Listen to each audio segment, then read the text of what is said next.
భారత పురుషుల hockey team Paris Olympics లో సత్తా చాటింది. కీలకమైన బ్రాంజ్ మెడల్ పోరులో స్పెయిన్ ను మట్టి కర్పించింది. 2-1 గోల్స్ తేడాతో చిరస్మరణీయ విజయం సాధించింది. ఒలింపిక్స్ లో అనర్హత వేటుపడిన రెజ్లర్ వినేష్ ఫోగట్ కుస్తీకి వీడ్కోలు చెప్పారు. తనపై రెజ్లింగ్ గెలిచిందన్నారు. మరోవైపు వినేష్ కు సిల్వర్ మెడల్ క్లెయిమ్ చేయొచ్చంది పారిస్ ఒలింపిక్ స్పోర్ట్స్ కోర్టు.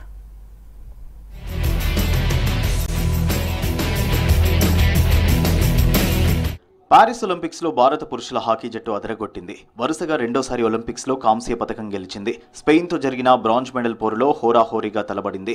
చివరకు స్పెయిన్ పై 2-1 తేడాతో ఘన విజయం సాధించింది. భారత్ తరఫున కెప్టెన్ హర్మన్ ప్రీత్ సింగ్ 30వ నిమిషంలో తొలి గోల్ చేశాడు. ఆ తర్వాత 33వ నిమిషం మరో గోల్ చేసి ఇండియాకు తిరుగులేని ఆధిక్యం అందించాడు. భారత్ విజయంలో కీలక పాత్ర పోషించాడు కెప్టెన్ హర్మన్ ప్రీత్ సింగ్.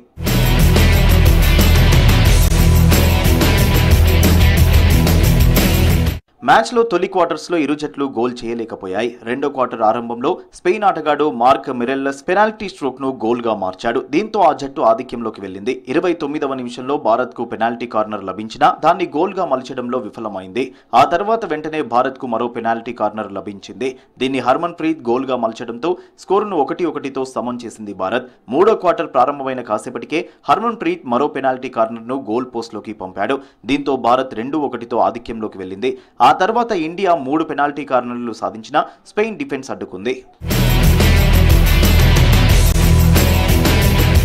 చివరిదైన 4 క్వార్టర్లో స్పెయిన్ భారత్ గోల్ కోసం హోరాహోరీగా తలపడ్డాయి. మ్యాచ్ మరో నిమిషంలో ముగుస్తుందనగా స్పెయిన్కు ఓ పెనాల్టీ కార్నర్ లభించింది. భారత్ దాన్ని అడ్డుకోవడంతో ఒలింపిక్స్లో 52 ఏళ్ల తర్వాత వరుసగా 2 కాంస్య పతకాలు దక్కించుకుంది భారత్. 2020 టోక్యో ఒలింపిక్స్లోనూ భారత్ కాంస్యం గెలిచింది. మరోవైపు పారిస్ ఒలింపిక్స్లో భారత్ పతకాల సంఖ్య 4కు చేరింది. పారిస్ ఒలింపిక్స్ లో అనర్హత వేటుపడిన భారత రెజ్లర్ వినేష్ ఫోగట్ కు ఊరట లభించింది. ఓవర్ వెయిట్ కారణంగా విధించిన బ్యాన్ ను పారిస్ ఒలింపిక్ స్పోర్ట్స్ కోర్టులో సవాల్ చేశారు. సిల్వర్ మెడల్ ఇవ్వాలని పిటిషన్లో పేర్కొన్నారు. దీనిపై విచారణ జరిపిన కోర్టు సిల్వర్ మెడల్ క్లెయిమ్ చేయవచ్చని తీర్పునిచ్చింది. వినేష్ తరఫున 4 లాయర్లు వాదనలు వినిపించారు.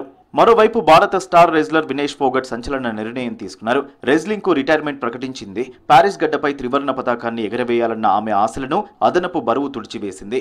దీంతో రెజ్లింగ్ కు గుడ్ బై చెబుతూ ట్వీట్ చేసింది. రెజ్లింగ్ తనపై గెలిచిందని, తాను ఓడిపోయానని భావోద్వేగానికి గురయ్యారు వినేష్.